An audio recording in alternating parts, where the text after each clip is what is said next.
produce a particular fabric from the certain period of time, we would check to see whether it's in the public domain or not. It likely is, because they didn't register fabric in the same way they do now, and they don't even do that much now. I mean, they are. Some are. I think more the artists specifically. Yeah, but if you're using it for classroom use, you can pretty much do anything you want, right? Like, seriously. If you're taking it into a non-commercial kind of, I'm going to exhibit this, but I'm not, then it gets a little bit more risky. And then if you're doing commercial, then we start to have more serious conversations about, like, what are you using? Is there customs in your field? Like, is there certain things? Are people going to be upset about it? Like, do you care about that? You know, what are you doing exactly? Then it becomes more about law and custom of, like, right. You know, you want to work in the, you know, the bag field, and are you really going to want by Annie to be upset with you about what you're doing? And maybe working with them would be better than right. antagonizing them. So it becomes more about personalities and thinking about all of that. Where it's like, it's legal, but is it, like, nice? Right, like, exactly, legal or nice. And then on the other side of it, we have, sorry, one more thing. Oh, no, go for it. So when we have this Facebook group called Just Want to Quilt, and we get a lot of, and it's so funny. We have, like, it's a small group. It's like, maybe 4,500 people, but it's people talking about copyright and quilting. So it's like, oh my God, there's a lot of people talking about copyright and quilting. So we get a lot of people that hear about us and come when they have a problem, and then we get to play with it and be like, whatever. So, but what we see more often than not are people saying things like, I look at this, we were talking about this with the students yesterday, the schoolhouse is downstairs. Like, okay, well, that one's in the public domain. We all agree about that. That one, well, maybe. And then this one, well, why is that one not in the public domain versus others? And so we get a lot of people that are like, we had one with a sailboat. Like, they took my sailboat, da-da-da. And then, like, the group will be like, well, here's the 6 of them that are just like that. And so I think that there's an overconfidence that that what you've done is original. Yes, and there definitely is. Museums help us understand that improv quilting has been happening for a very, very, very long time, right? It's not a 2000 thing. It's one of the pieces that we really want to look at is from, I think, the 1850s, and it's, completely an improv quilt. Well, so and the sailboats or schoolhouse is a great example because somebody in total isolation, pre-internet even, could look at a sailboat or could look at a schoolhouse and interpret a quilt block, and it's going to look probably pretty similar. It might look pretty similar to someone else who makes a quilt block, also in isolation, looking at a sailboat or a schoolhouse. Right, independent creation. And and they're not looking at each other. Because it's based on a sailboat, right? So there's only so much you're going to do, right? Like, so then copyright understands that, right? Right? So copyright says independent creation, right? There's a great on Beanie Babies. I can't believe we've done that twice. That's so funny. So there's a case on Beanie Babies where the Beanie Babies had theirs, and then there was another group that kind of knocked them off, and they looked, so there was a pig and a cow, and then they had a pig and a cow, and it looked like the Beanie, and the court was like, okay, and they were like independent creation, like we're just both using cows and pigs, right? And the court was like, yeah, but cows and pigs don't look like that. They look like the beanie. You look more like that. The beanie. It was obvious that you referenced that one, not the regular animal. So so we do like independent creation, and like it's completely fine. I feel like a lot of times you can tell. Not always. It's super gray, but like sometimes, like, and there's an instance like where there's a creator that I follow who has been knocked off recently, and she acknowledges, like, legally there's nothing I can do. Legally, they're allowed to make a skirt that looks like this. Right. But, like, their marketing, they're shooting from the same angles and everything. They, like, recreate. That's really different, right? And so that's she's all like, the trade dress and branding and all where it's of like that. they're copying our branding and everything. And they're like, it's maybe it's not technically illegal, but it's really obvious they've directly copied me. Right? And then it becomes a different thing, right? So then it is about more like piracy than copyright infringement. I mean, copyright infringement is piracy, but it just changes that. Right, and branding becomes so important in this world in really interesting ways. And clothing, clothing makes it difficult, right? Where you're like, well, it's technically you can't, but sometimes it's such a specific design. You're like, that's so sketchy. Like, whether it's illegal or not, that's so sketchy. Right, whether it should be or not, right? Yeah. So, and there's a case, Samara Brothers used to have these little pretty dresses that were for I have one in my office, a student gave it to me, and a very specific thing. And Walmart knocked them off. And the court says, that's okay. That's totally okay. Yeah. Sorry, like it's not a source identifier. Like you don't say, "Oh, Samara Brothers." It was like one of these like kind of Easter dresses that were kind of certain thing, but you don't identify it as the brand, right? So, so you can knock it off. If it's not a source identifier, you're fine. And isn't that why some? And I might be totally out of pocket with this. Like this is your domain. Yeah. This is what I guess asking for clarification. Isn't that why some of the luxury brands will actually incorporate their logo and like specific?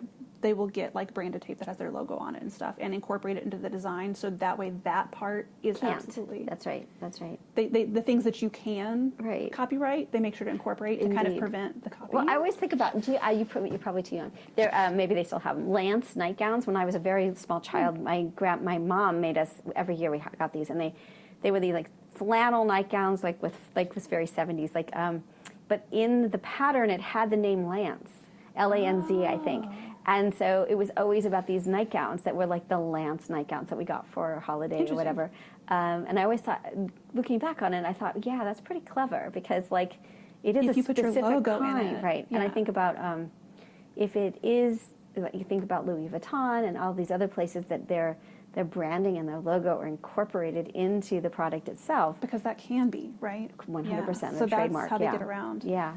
Yeah. It's really interesting. Yeah, so... Because I've always wondered that until I got to grad school and was learning about that, like in the design courses and stuff of, this is why they do it, because you can't copyright a design, but you can copyright a logo. Like, and a couple other things, like certain things around your brand. Yeah. And so if you incorporate those into the garment, then you can't copyright the garment, but you can't reproduce it either. Yeah. And it... The I always used to think those were weird. so... Yeah. I always used to think that, it doesn't seem very luxury, right, to have like the name across everything, but... Okay, here's a weird one. I was in Chicago. It's a legal thing. So I was in Chicago, and there was this there's these different shops fabric shops that are really cheap, right? Like that are.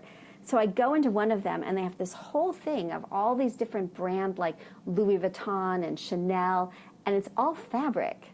And it's like the fabric that is protected, and you just look at it and you think, like, there's no way that's legal. There's no way that you have bolts of fabric that is like Adidas and like all these different sort of brands. I was like, oh my God, this is like, I must take photographs for my class because it's like, where's the licensing on the fabric? Right. Just like, and even if they did have a license on it, there's no way that at like $3 a yard that this is like legal stuff, unless it's like seconds, like somehow it got there because it didn't sell or something like that. And that does happen. That does happen where there are, say it was their lining for a bag or something, and there were still some bolts of it, but they weren't going to make that unit anymore. It's crazy though, but like I don't understand why would they do that? Most companies like that actually, and again, this could be wrong to you. Probably heard this more.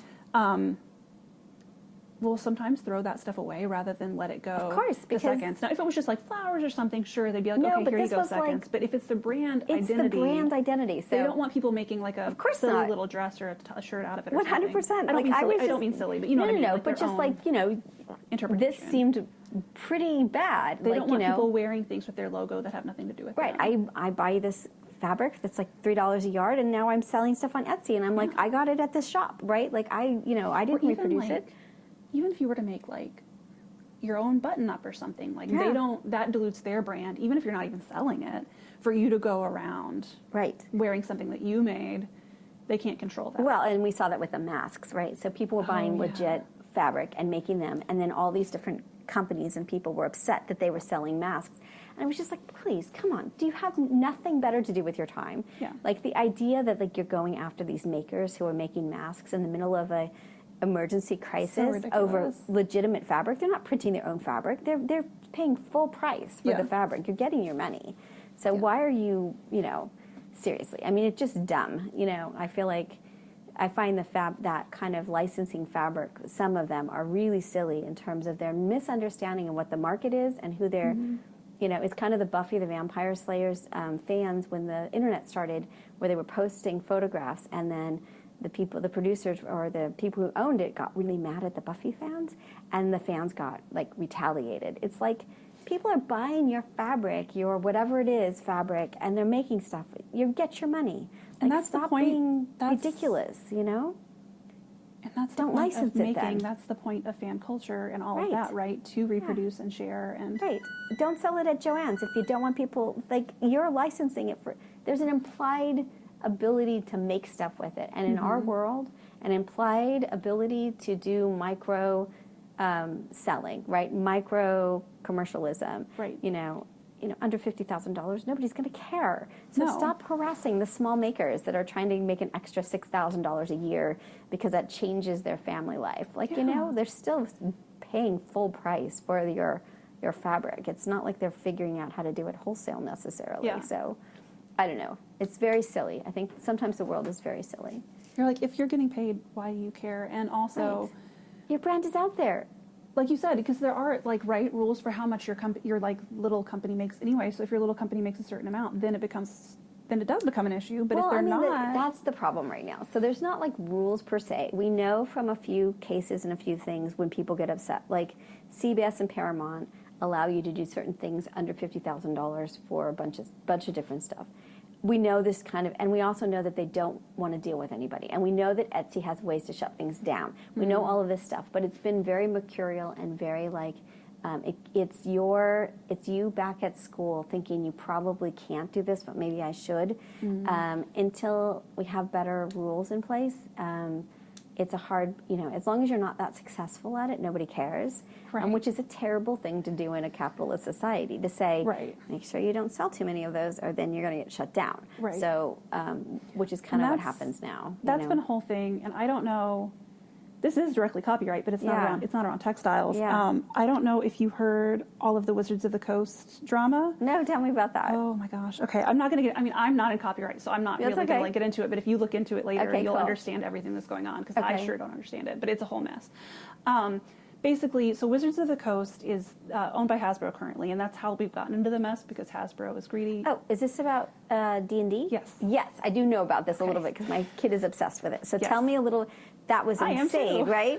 Yes, indeed. So, okay, so Basically, let's just back up for a second Sure. in case. So, explain to our listeners what Dungeons and Dragons is. So Sure. we start there. Yes, so Dungeons and Dragons is a tabletop role-playing game licensed by Wizards of the Coast, Right. and through them Hasbro. But there are other versions of tabletop games too, and everybody just kind of colloquially calls them D&D, which Yeah. is sometimes where we get into territory now that Hasbro is trying to crack down. Right. Anyway, But backed off. So it's a tabletop role-playing game where you roll dice and you do some role-playing, and then there's You a make set up of rules. characters. You make up characters. And There's these games can last for years, Yes. right? And they're quite dramatic. They can be. It really depends. Some people Right. like to just play for the combat. Some people like to play for the role play. It really Right. depends on the player. Okay. But yeah, and so it becomes really important, and And it's a whole community. it's a huge community. And huge community. So when Ron was a kid, so he's now 55-ish, actually 55. He played it as a kid. It has grown, and that generation, his generation, I think are kind of the early. Yeah, right? from what I understand, it kind of got started in 70s, 80s is when That's it right. was first. I And think now but people it's were scared of it, but then it was. And it was and so it is a phenomenon, and Yes. people play it, and there's merchandise, and there's stuff, and it's individual, and it's a thing. It's not like everybody plays this one game. It's like everybody makes their own games in some way. It's it's a whole thing. It's different everywhere, and I mean, it's perfectly exemplified. There's a game that I'm in, and the person who runs our game is running the same what they call campaign for another group, and he said it's. Just totally The games are different. unrecognizable. I'm just I'm running the same game, but they're totally unrecognizable from each other because of the way that we choose to interact with it. And it's a culture, and it's amazing. And I've watched. My kid has been in one for 2 or 3 years now, and that you form friendships, and it's dramatic sometimes, and it's funny, and it's just a whole lot. I mean, it's not. It is not just sitting down and playing Parcheesi for a night. Although our Right. Parcheesi games are quite dramatic Yes, at our oh, house. Parcheesi is So really good, yes. So. Okay, so It is, well, and for years, then this franchise was very open, and everybody kind of Yes. did whatever they wanted to do. And I think they even had a licensing agreement that They allowed people to did. kind of. you could write your own adventures using this system and do whatever you wanted with it. And you can also, there's a whole thing with streaming where people would stream their games and everything. And that's been okay. And a since very the beginning vibrant community. Yes. I mean, Since the- kind of like Minecraft when it first started as well, because it was kind of open Right. and but maybe even bigger too because it's been happening for so long. hugely. and, Yes, but yeah. yeah. And so And then did Hasbro buy and so then they wanted to crack down? Hasbro decided they